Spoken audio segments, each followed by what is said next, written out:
মুস্তাফিজুর রহমানকে বাদ দিয়ে বাংলাদেশের টি-20 বিশ্বকাপের স্কোয়াড কখনো সম্ভব?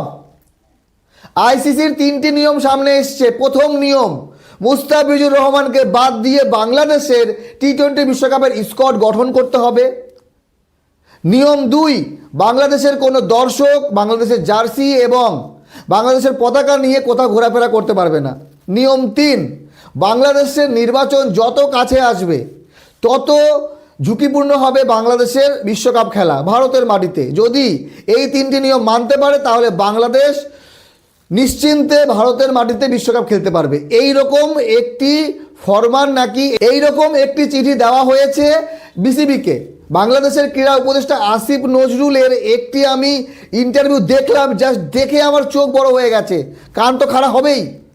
মুস্তাফিজুর রহমানকে বাদ দেওয়ার কথা বলা হচ্ছে। দেখেন মুস্তাফিজুর রহমানের কি দোষ?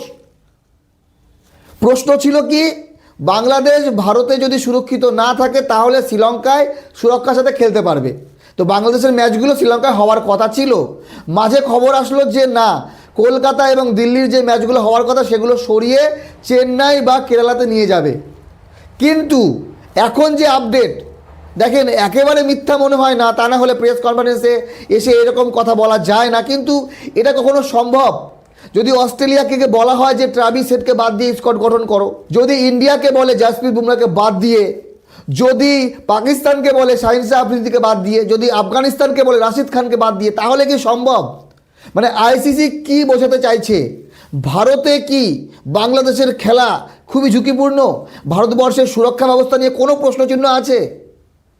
ভারতবর্ষের সুরক্ষা ব্যবস্থা এইরকম দুর্বল? আমার মনে হয় আইসিসি আমাদের দেশ ভারতের নাম বদনাম করার চেষ্টা করছে।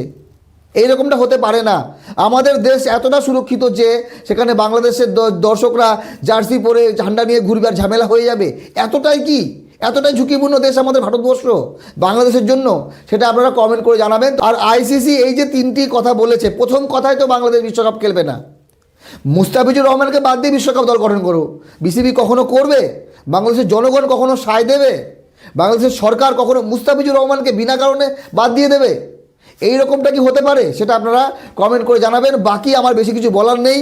মুস্তাফিজুর রহমান, কেকেআর, আইপিএল, বিশ্বকাপ, বাংলাদেশ, ভারত, এই যে সমস্যার জটলা পেকেছে, এটা আইসিসি সমাধান করতে পারবে না। এটা সমাধান করতে হলে বাংলাদেশ সরকার এবং ভারত সরকারকে এক জায়গায় বসে এই সমস্যার সমাধান করতে হবে। আমাদের ভারতবর্ষের সুরক্ষা ব্যবস্থা নিয়ে এত বড় প্রশ্ন তুলছে আইসিসি। একবার চিন্তা করেন যে ভারতের মাটিতে মুস্তাফিজুর রহমান খেললে সমস্যা হবে। এইরকম। ভালো থাকবেন সবাই, ধন্যবাদ।